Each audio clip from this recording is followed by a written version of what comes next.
Pete, Yes. Meghan Markle has told friends she will never talk to Prince Andrew again after seeing the latest Jeffrey Epstein files. Now, to be fair, it's going to be quite hard for her to speak to him, given that she's no longer living next door. I have to admit, if Meghan Markle didn't talk to me, I think I'd live a rather happy life. No, Pete, I'm sorry. Does that suggest she has? But no, I have to admit, so like Prince Andrew's rather been put through the ringer this week, haven't we? We've had the release of the Epstein client list, as it's been called all over Twitter and social media. And yeah, so there's a whole thing about the King trying to kick him out of Royal Lodge again. And yeah, this is all just... the thing I'm trying to look at is... you have to remember that this is actually a family. I know we see them on TV and they're treated like celebrities, but this is a family at the same time. And I do have great sympathy for the King over this, because in one way, he's got to be the King. But in another way, it's his brother.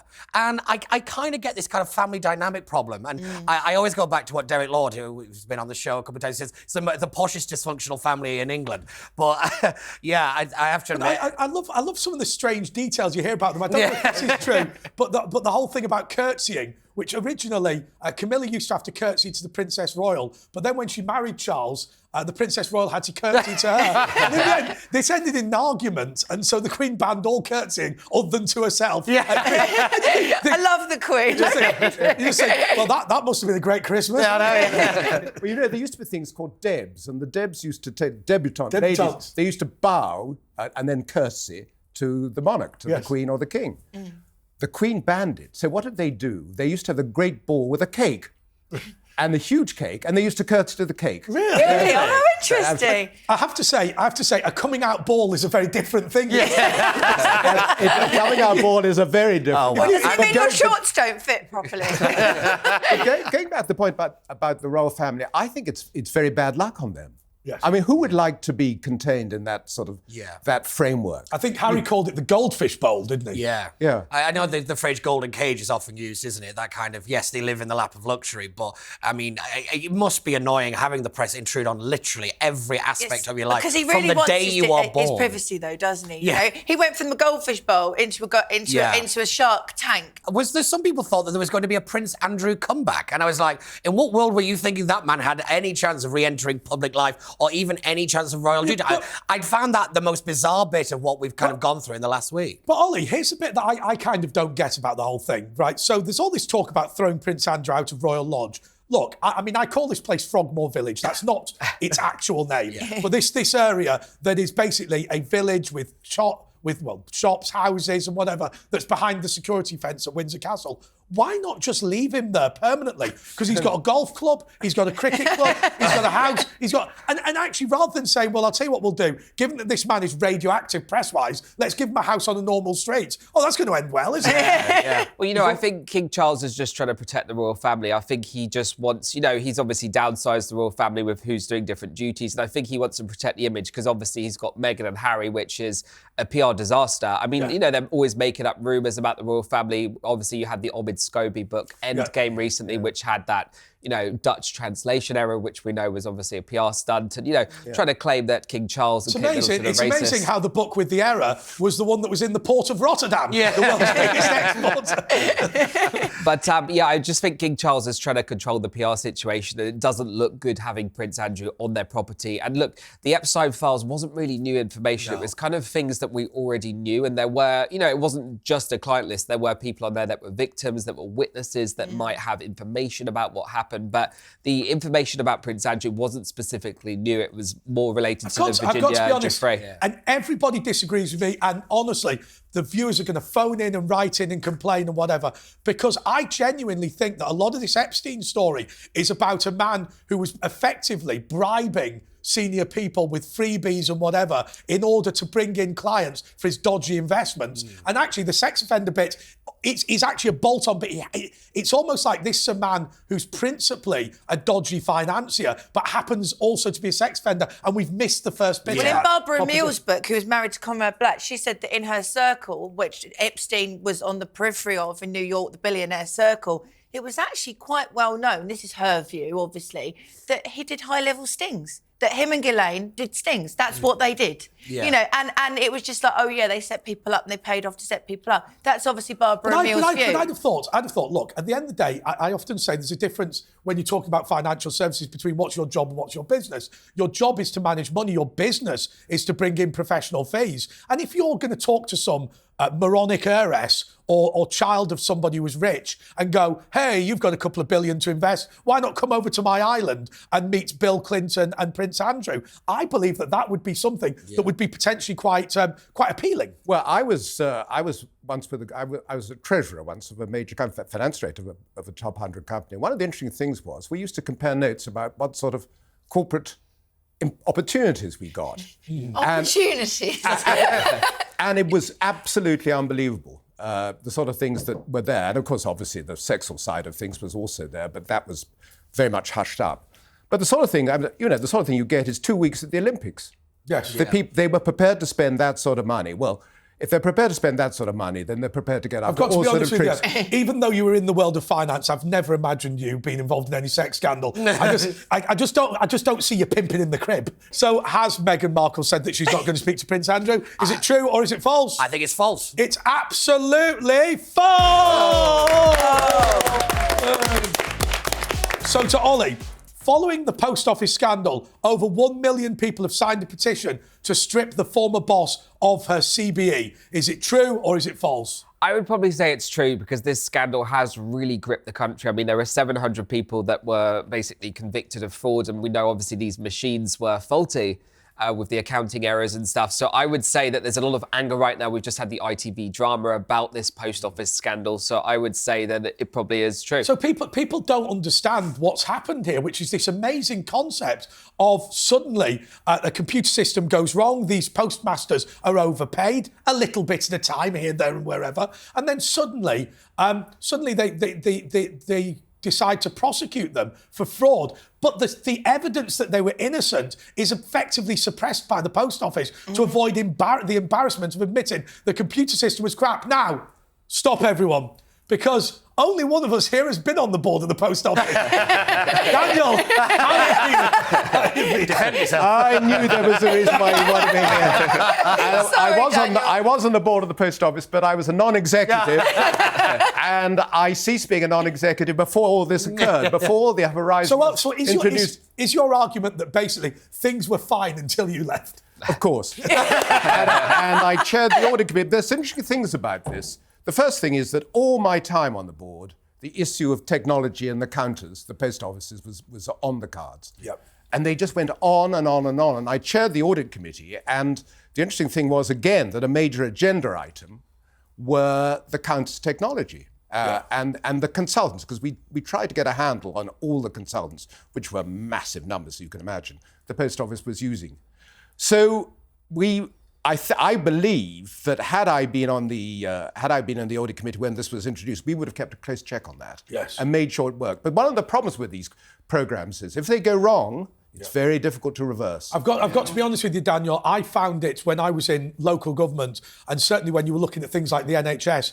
The people would build these computer systems and they were substandard compared to what people like Apple and Microsoft were building, simply because the level of money being poured in by the big tech giants is far more significant than some of the post offices. Yeah. And as far as I'm concerned, the solution to this should be, rather than going over the top, get an existing piece of technology and customise it. Yeah. That would have been the way forward. Well, but you see, the point, I think Ollie made it really, to me, is why these people were actually... Why were they prosecuted? Now, the most interesting angle of this, which we're reading about now, is that who was Director of Public Prosecutions? Oh, I see. Yeah, that's a good angle. Yeah. Was someone called Keir Starmer. There's the thing. I have to say to you, I've said before today about Keir Starmer's failure in that role. Him and Jimmy Savile. The Jimmy Savile incident, which people... I think people fundamentally misunderstand, because with Keir Starmer, remember... The Director of Public Prosecution presides over the Crown Prosecution Service, which was set up to ensure the prosecution policy was there without fear or favour and didn't let celebrities, etc., off the hook. Jimmy Savile was clearly its biggest challenge, and it flunked it completely. And Keir Starmer's answer was, I didn't look at that specific case. Well, not very interesting, given you the chief executive. Yeah, but the thing about Keir Starmer also is that he wasn't a criminal lawyer. No, he wasn't. He was a human rights lawyer, as we know. And so, as he continually tells us at every possible moment. And that his father's a toolmaker. I have to say, it's yet another example, the post office, of where major public institutions seem incapable of running themselves. But of course, this lady with her CBE, I think what we should do is give it to Mr. Bates. What do you think? well, in fairness, I think, certainly when I was in the board of the Post, I was pretty impressed coming from the private sector. Oh, really? Yeah, I was at that time. But of course, technology has done so many things to so many of these businesses. I don't believe we really had the technology knowledge on the executive or the non-executive board. And I know from other cases too, it can be a tremendous problem. So what you're basically saying is these are not bad people at the top, but they're just out of their depth. That's probably right, and it's a great pity. And of course, they get rewarded in some way. But also, what we do, Daniel, just to jump in, what they have a tendency to do is, and I saw this once again in local government, where they go, we need somebody who's a £250,000 person, so let's just pay that old stag for 250 grand. Yeah, but the point is this: they've got to learn that if they get paid that sort of money, they've got to pay the price if it goes wrong. Yeah. Absolutely. Yeah, but let's not forget Ed Davey here. Yeah, because Ed Davey did know that there was problems and all sorts of things going on. There was big miscarriage of justice. Not only was he in receipt of monies from the law firm that was representing the post office in the prosecution against them and representing the post office, but actually... I've been libelous again. I've lost the phone. I've got to be honest with you, I'm staggered by that as well. Yeah, I'll tell her. Right, as I get that phone back, just before you started speaking, Lois, in my ear, the producer went, can you get somebody to talk about Ed Davey? Really? Oh, wow. Don't forget, Ed Davey is the person who boasted about the fact that he set the level of seismic events so low that the fracking would never be able to happen in this country. And so got all that investment from all of the fracking companies and then decided to pull the plug on it. So, yeah. I just want to... I know, I've got to be honest with you. Yeah, completely agree. She always manages to jemmy it in, doesn't she? I'm just looking at the politics of this. I know Rishi Sunak, I think it was just the other day, actually, has come out and said that they're looking at measures to get all of these prosecutions overturned and they're looking to see what they can do. But I just want to pick up on something Ollie said, and it's the way this story has gripped the country. I mean, it is all anybody is talking about. Obviously, we've had the ITV drama, and that's kind of put it in people's minds. But I find it staggering that this started in 1999. But I think you're right, and the reason is these post offices are very important parts of communities. They still, They are absolutely at the heart of communities, and actually the people who run them are usually very beloved and respected by their communities. Where I grew up, the local post office. I mean, if you needed anything doing, if you went on pension day, good luck, my lord, the queue out the door. But I think what a surprise where Pete's from when it's the day the DSS pays out. Post office. Everyone gets a pension.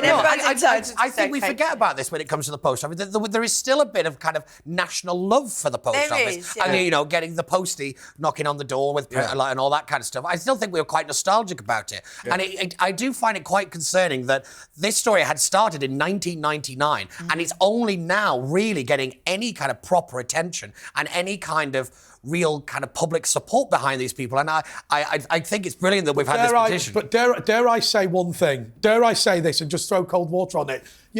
If you receive money and you know it not to be yours and you decide to spend it, isn't that fraud? It's the last place we can get a sort of semi-banking opportunity. Yes. So the debanking scandal fits into this. Yeah. And it's very important that these branches are there. I mean, they're terribly important to our communities. Yeah, definitely. And to the opportunities for people who are sufficiently destitute. I don't understand why we didn't, as a country, heavily invest in that. I thought to myself, well, hang on a second, why don't councils move some of their services into the post offices as well? And I know they do, so you can pay council tax and things like that. But then, you could have every single small town and village has a bit of a shop, a bit of a post office. Yeah. Well, they do, of course. They do. They do. And actually, the post office in my local town is excellent. I mean, it covers a huge amount. But that's actually what you might call one of the main post offices, but in local villages you find them, they do everything. Yeah, definitely. If you look at the number of kind of like MPs that kind of put a real focus on saving the post office, they get a huge amount of support, even from people who would never vote for them. They kind of really admire people that kind of go out and save these Anyway, I'm sorry, post offices are boring. I'm sorry. Getting boring anyway. No more post offices. I mean, we managed to milk a good 20 minutes out of it. Well done. Thank you, mate. So following the post office scandal, 500,000 people signed a petition to strip the former boss of her CBE. Is it true or is it false? I would say true. It's absolutely true! I will clap that one. Amazing that Daniel managed to get away with that whole discussion without getting into any trouble whatsoever. Even talking about certain establishments in London. Next time round. Okay. Have another go. Okay. Here's one for you, Daniel. Classic James Bond films have been given a trigger warning by the British Film Institute after young people found them offensive. Is it true or is it false? Well, I'm afraid that these days this sort of thing is going to be true, but of course it's all shrouded in the fact that the books were written in the 50s, and it's talking about prevalent views in those days and so on and so forth. And I thought to myself, this is amazing. What were the prevalent views at Shakespeare's time? Or, dare I say, in biblical times, when the Bible was written, all that kind of thing.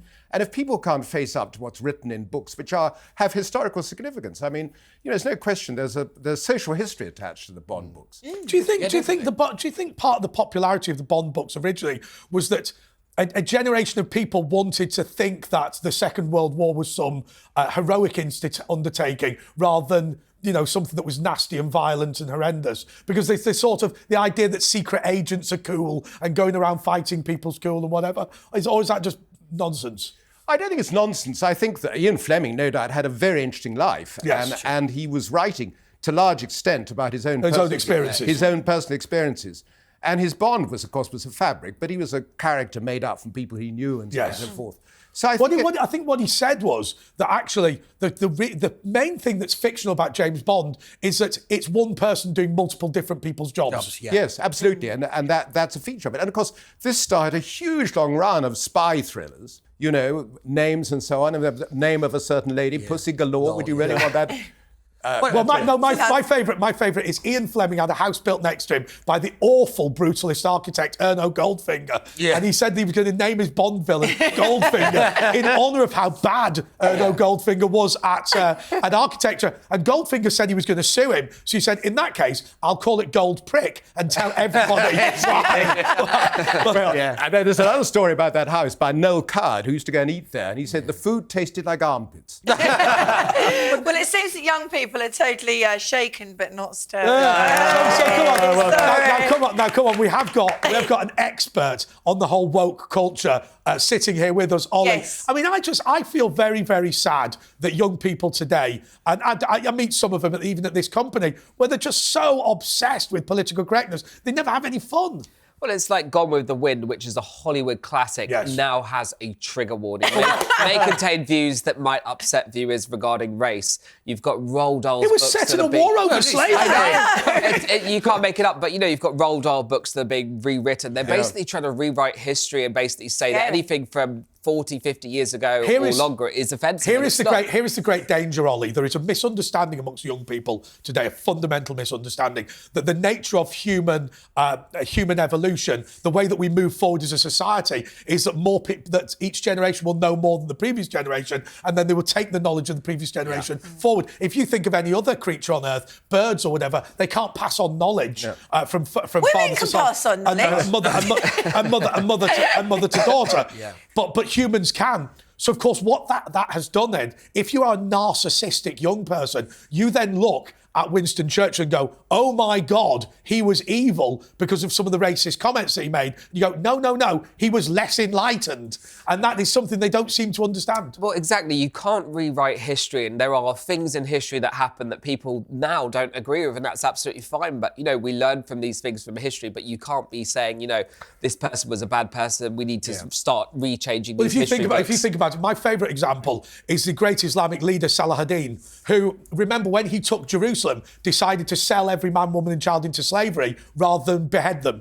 Now, at the time, in the Middle Ages, that was a phenomenal step forward, and he became a legend for his moderation. But remember, he'd sold the entire population into slavery. Can I just say from a female... Sorry, Pete. Sorry. No. Sorry. No, I was just going to say, like, I'm a huge James Bond fan. I've read every book. That's surprising me. Look at that. But no, so that's the thing. I always get compared to a Bond villain every now and then. But no, so I've read every book. I could quote pretty much every movie as they go along. But the thing that I find most concerning about this... Can you explain why did that jump up in the air and went upside down? I actually can.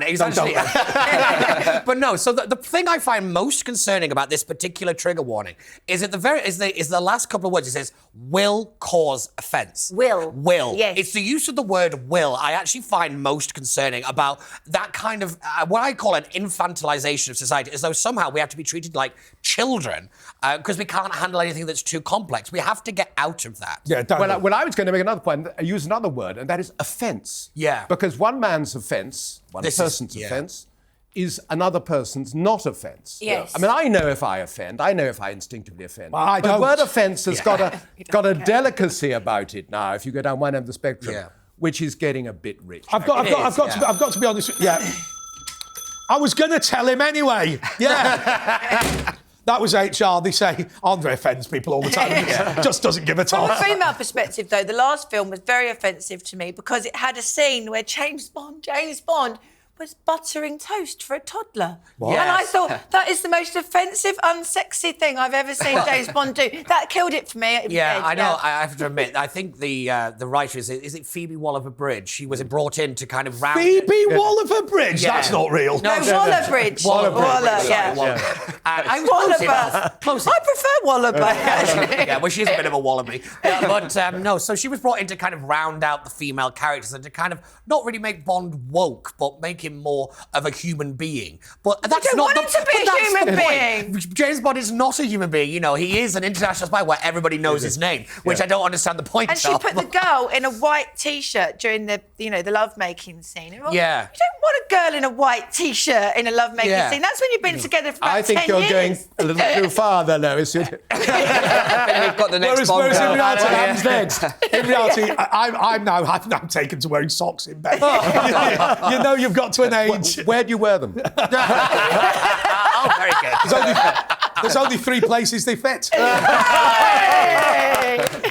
Unrehearsed. So, has a classic James Bond film been given a trigger warning by the British Film Institute? Is it true or is it false? It's you, Daniel. That is true! It's absolutely true! That was The Woke That Was, continues after the break. Welcome back to That Was The Woke That Was. Glasgow Council has put an advert excluding white people from applying for a job, Lois. Is it true or is it false? Yes, Scotland, yes, all day long. So I can believe you've actually it. got Humza Yousaf, who is very divisive. He actually did a speech at the Scottish Parliament where he was basically saying we've got too many white people in government, too many white people in positions of judges and, administration. And it's like Scotland is mostly white. It's like that's racist in itself. In Scotland, it has a much higher white percentage than the rest of the 96%. Yeah, it's 96%. Exactly 96%, right. Compared with 86 or 87%. So the job advertisement was for 2 teachers at a school. Hang on, advertisement. I don't know why I said it like that. What's an advertisement? It's the turtleneck and the jacket. It makes me feel fancy. Sorry. We're going to start talking about precedents. Sorry. But is it Advertisements offensive? Yeah. No, I think I didn't say advert. But no. So the thing I find most concerning about this particular story is this idea that positive discrimination, or as I call it, discrimination, because it is. Yeah. If it was the other way around, like you didn't hire black people, there'd be uproar. But is this? Can you imagine running an advert going, black people need not apply? Yeah, could you imagine doing that? Well, you'd go to prison, wouldn't you? Yeah, you essentially would do. But again, the thing I find about positive discrimination is it's not done to help marginalised communities and minorities. It's done to make people feel better. Yes. It's built on this entire kind of saviour complex. I've noticed that these people can't get ahead without their help. It is patronising. Pete, I've noticed something. I've noticed that the most privileged white, middle-class, private school people shine up the fact that they are not from a diverse background by booting the ladder of opportunity away for people like them. Yeah, That's 100%. it. And they're the ones that have this victim mentality. It's it's always the white middle class ones you see. They're the trans activists, the non-binary activists. You know, they want to be an oppressed minority. Each everything in as well, didn't I know, yeah. Someone's got a book to sell. Gender, climate, Go on. it's all going But on. Go here. on. So, Ollie, given that this is a question about adverts for white people, tell us about your book. Well, no, the book is obviously all about the trans issue, the non-binary issue. And it is a predominantly white middle-class figures that people want to be an oppressed minority. Look at all these pro-Palestinian activists. They're these white middle-class, Bristol University students and stuff with the nose rings, the blue hat. Oh, I've got a complaint. Available at all good. It's not available at all good bookshops. It's No, but it's on Apparently Amazon, not. isn't It's it? available at Amazon only. Yeah. There you go. No, but actually, funnily enough, I was watching a lecture by Dr. David Stark. He was famously cancelled, and I thought it was really interesting. He was saying that the way that Britain became successful was to embolden heroes, not to constantly say, I'm a failure, I'm a loser. If you think about it now, the most celebrated people in society are the people who give the biggest sob story for their own personal failings. Well, just look on TikTok. You see people get millions and millions of views when they're, showing their transition journey, when they are doing something that's different, when they're acting like an oppressed minority, when you've got someone like Greta Thunberg, millions and millions of views, and she's screaming on the street, she's getting arrested, and people are praising that. Young generations think that's aspirational. It's what I call the X Factor effect. Yes, I I if you agree. go back, it's that whole sob story thing. Yes. Somehow you deserved it. It was my dream! Well, It was my dream! It was my dream! I didn't know it's post-selector. Yeah. The thing with positive discrimination, though, is it is the perfect kind of metaphor or example, of woke culture. It is the idea that every disparity must be because of discrimination. Yeah. It has to be discrimination. And it's not just... And it's patronising. And The word is patronising of it. I mean, if you think, what's the black population of this country? It's 4%. Yeah. So technically, arithmetically, 1 in 25 actors in advertisements should be black. Yeah. Yes. It's ridiculous. And it's a perfect example. Yeah, and I mean, I also think you're also setting minorities up to fail because if somebody gets hired into a company based on these kind of adverts, then, people are going to think he only got it because he's black. Yeah, But he did. And I mean, that is a very dangerous way Can I just And say- actually, there's an example of that in the city, I think, where before the sort of ethnic thing came out, there was a lot of concern about gender. Yes, And so on and so forth. And I think that it patronised a lot of women, that they felt they were being promoted when they weren't necessarily the right people to do it. I'm certain of that, from my personal involvement with that. But I've got to say, talking about sexism and discrimination, you've talked about this before. The number of times when I was a contributor on TV and radio, producer would phone up and go, "Hello, Andre, we think you're absolutely marvellous. Do you know someone as good as you who's either black or female?" Yeah, all the time. Now, can you imagine? No, it wasn't an excuse. The thing is, it never... That was the BBC. Glasgow Council has put an advert. Ricky Gervais emboldened me. Glasgow Council has put an advert excluding white people from applying for a job. Is it true or is it false? Yeah, I'd say in today's Scotland, that's true. It's absolutely true! So to Pete. Conservative politician Sean Bailey has called Carol Vorderman the #1 bully in the country. Is it true or is it false? So sadly, this is true. I have to admit, Sean Bailey, I'd rather put his foot in this one, and he didn't help himself. I will say Carol Vorderman is a bully. I do think she is a particularly nasty piece of work on Twitter.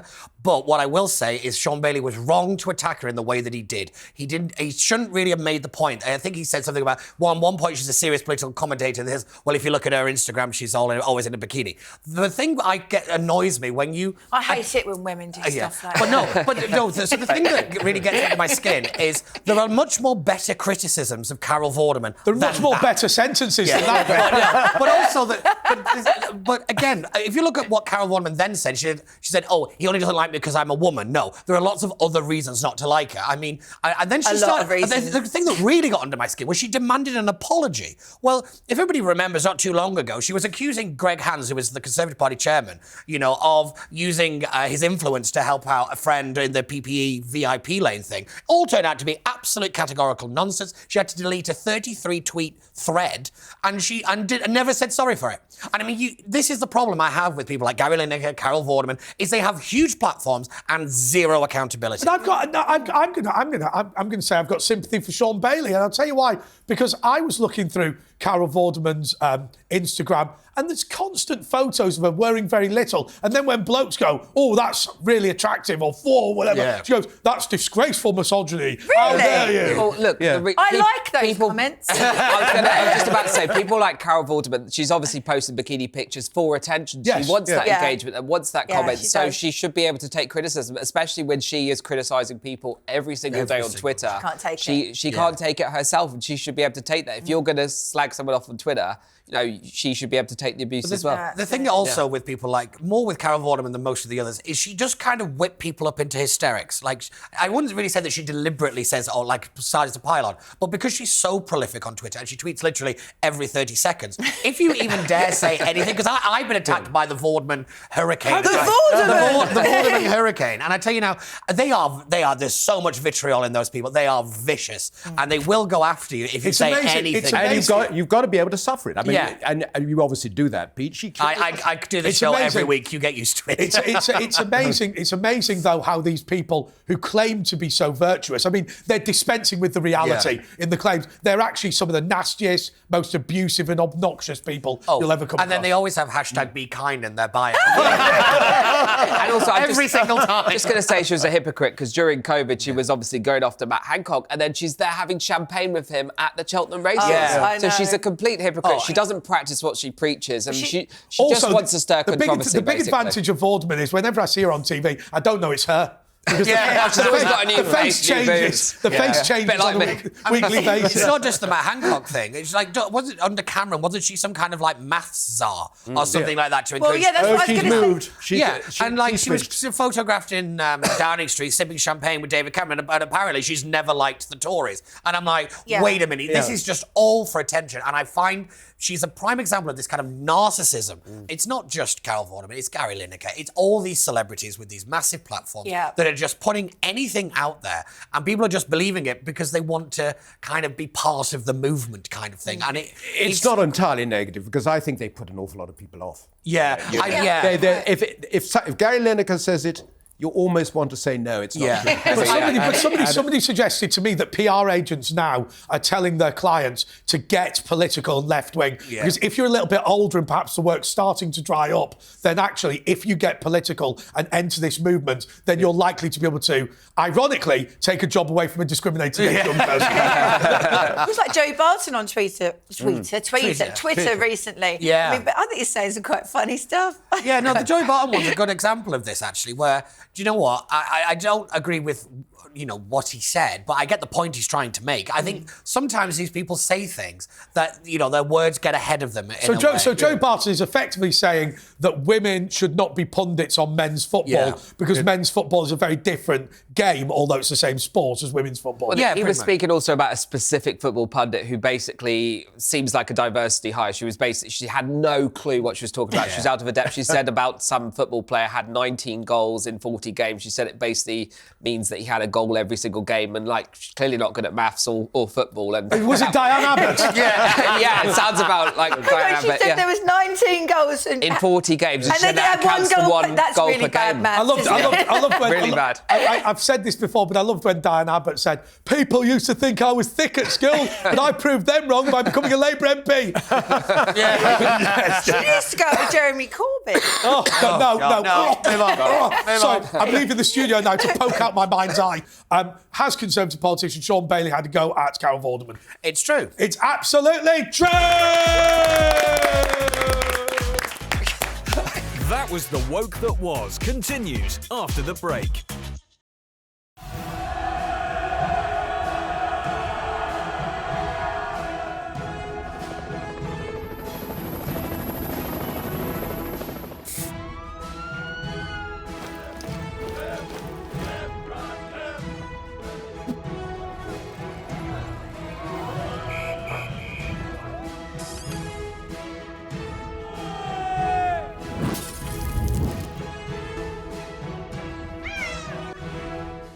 Welcome back to That Was The Woke That Was. OK, so let me just remind you who's on our panel. It's Lois Perry, the former Deputy CEO of Nationwide, Daniel Hodson, social commentator and all-round good bloke, Ollie London, and all-round bad bloke, Pete Barnes.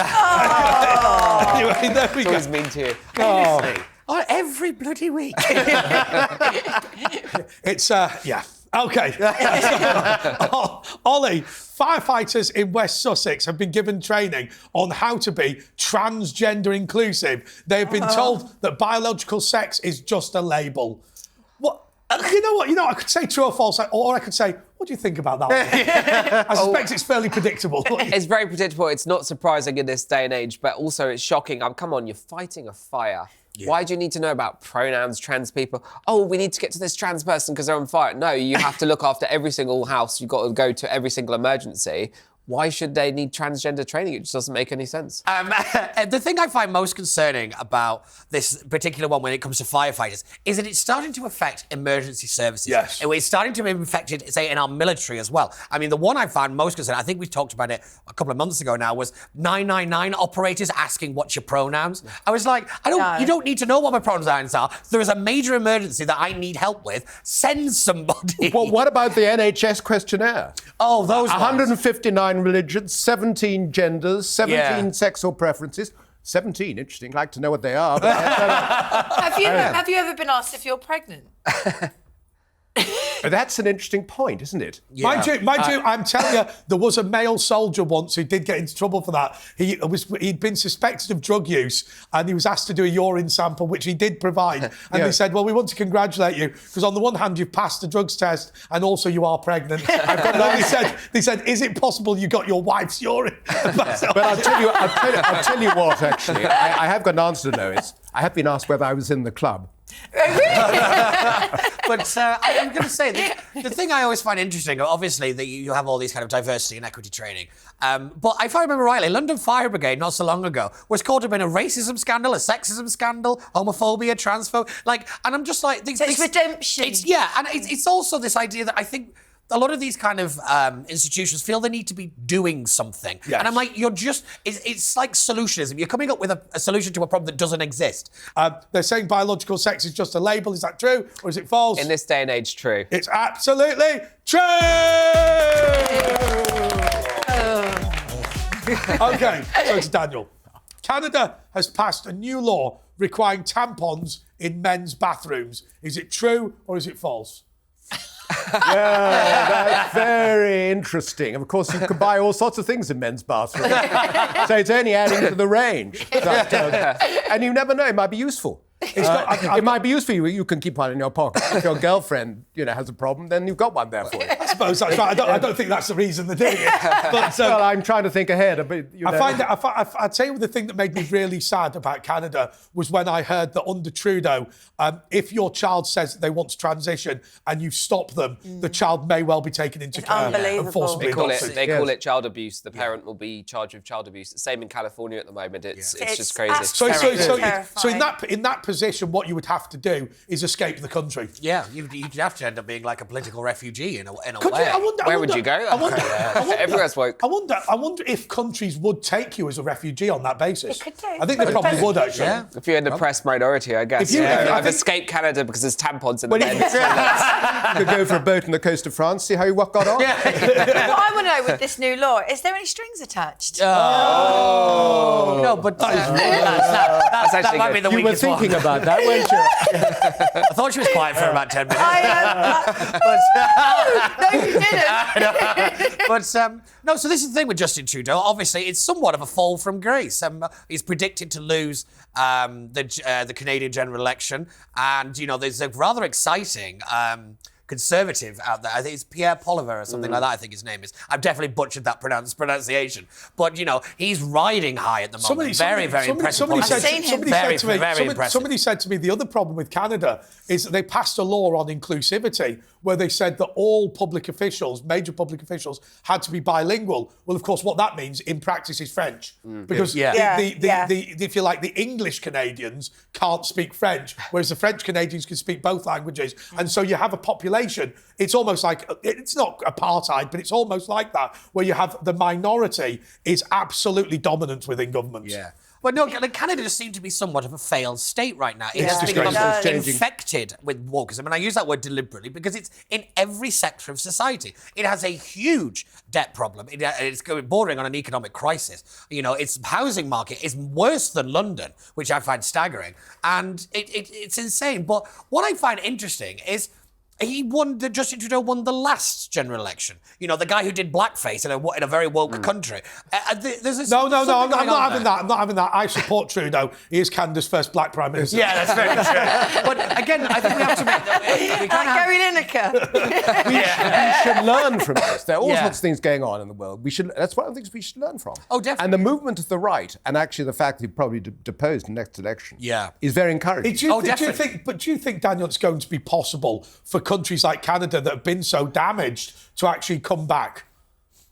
I think the pendulum swings. It doesn't always swing back again, but it swings. Yeah. And I think you're that's right true. there. And what's happened, the reason why this has happened is that the ability to use social media more than anything else has been mobilized early by these minorities. Right. And I think people are now waking up to that. And you've got to say, I've come from the generation who had to learn technology very late in life. Yes. Whereas the younger people are learning it much earlier. Yes. And that will change it, I'm sure. But it'll take a while. I'm going to say with the pendulum argument, I completely agree. But because I always make the point that I think we've hit peak woke, where I don't think we're going to swing all the way back and get rid of this stuff. No. But I do think that we've kind of hit a point in society now where people just see it as a parody. I mean, how many things do you see now where, you know, the character in a TV show has got blue hair, a nose ring, and about 9 different programs? Every show. It has become a parody. And, you know, I do think... Even aliens. And I always go back... But I do think... Sorry, just 1 second. Because I do think this goes back, particularly here in the UK, to the Nicola Sturgeon prison trans issue, where people actually said, do you know what, we've kind of got a problem with this. And I still think that Nicola Sturgeon and the SNP did not expect that level of backlash. Enough is enough. I do think that will be a pinnacle moment when we go back and learn about this stuff and we kind of revise we look through the history of it. As that is the moment where the UK really showed that it's not on board with this agenda as much as people think. But if you look at the 1980s and political correctness, and there was lots of stuff that came out of it, which was probably reasonable. You know, use of the N-word was dropped and things like that. Now, okay, there were excesses like follically challenged and things like that, but that kind of that. but there were things like that disappeared in a puff of laughter. But actually, I mean, I think one of the things about a lot of these things and why they're able to do it is that. People don't want to be rude or impolite to their neighbours unless you're me. But they don't want to actively offend people. No. And I think then that's fine. I mean, to be honest with you, if somebody comes up to me and says they want me to call them he, they, it, or whatever, I don't know. I mean, by the way, it's he, she, it. It's not he, she, they. But anyway, I'm happy to call you it if you want. But it doesn't make you a man or a woman just because I'm pretending. Well, I do think though, but I do think that the difference between the kind of slow reform of society's use of language and stuff, say in the 80s and 90s, was more natural. Yes, it was an evolution of society. Yeah. The difference now is it's being criminalised. Yes. And that is the major difference. And that's Orwellian. And it's being forced on society, and it's not society by the way, adopting it. I've got a right-wing argument for getting rid of he or she. Go on. I'll tell you the reason. Because historically, when English started evolving, every single item was male or female. Now it's all gender neutral, apart from creatures, right? So and a few other things like ships are often this is female. That is the last bastion of the influence of French. So why don't we do away with the French element? So I'm happy to be it. Yeah. Very interesting French point, though, isn't it? Because you do have this. I mean, chairs like being called feminine? Yeah, I do wonder about and in Greek and other languages, you know, they're masculine and feminine. Depends how the chair identifies.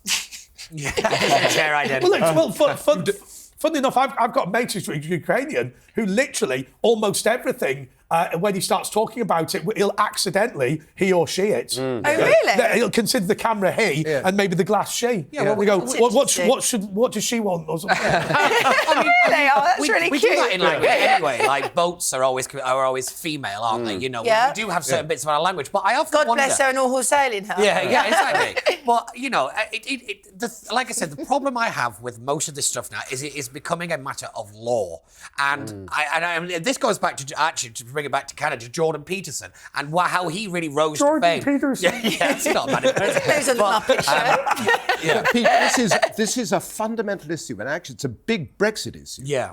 Is that on the continent, on the whole, not everywhere, but on the whole, you can only do it if we say you can. Here, you can do it unless we say you can't. Yes. Yeah. And that is what's changing. Yeah, Yes. And that's a great picture. Well, actually, I think that we have moved from being a democracy into being a bureaucracy. The worst thing that you can possibly do in any form of government, I think it was Aristotle who said this, is to have a committee of experts looking at one issue only. And what happens is you get these climate committees with the biggest climate extremists running the climate. You get the issue of gender run by the biggest gender extremists. We saw it with the lockdown and COVID, where you had people who had no interest whatsoever in society, no interest in interacting, looking after what we should do in terms of lockdowns. But it's worse than that. We have 120 politicians at the head of the government who are supposed to pull the levers. They don't get a chance. No. Yeah. The sort of changes they can make in their political lifetimes are infinitesimal. No, well, you're quite right. It's controlled.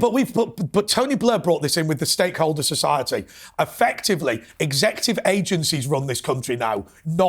It is not a democracy. Politicians, government ministers. I mean, we've now in a position. Remember, with Dominic Raab, whatever you think of him, is that the civil service trade unions now have a veto over cabinet ministers. Yeah. This I is just think, what would young people think? You know, we're talking about Churchill being old hat, What would they think about Aristotle? Has Canada passed a law requiring tampons in men's bathrooms? Is it true or is it false? Unfortunately, true. It's absolutely true! No! Oh, that's the phone. Who is it? It's the woke wabbit who thought we were filming on a different day. Woke wabbit, you know it's Saturday, right? Why do people keep forgetting it's Saturday night at 10 o'clock? Okay, but you're going to pick the winner anyway, having not even seen the show. Right, okay. The winner is Lois! So, congratulations, Lois. God knows how that works. Thank you so much to Daniel Hodson. Thank you to Ollie London. And thank you to Pete Barnes. I'm off now to strangle the woke wabbit. Goodbye.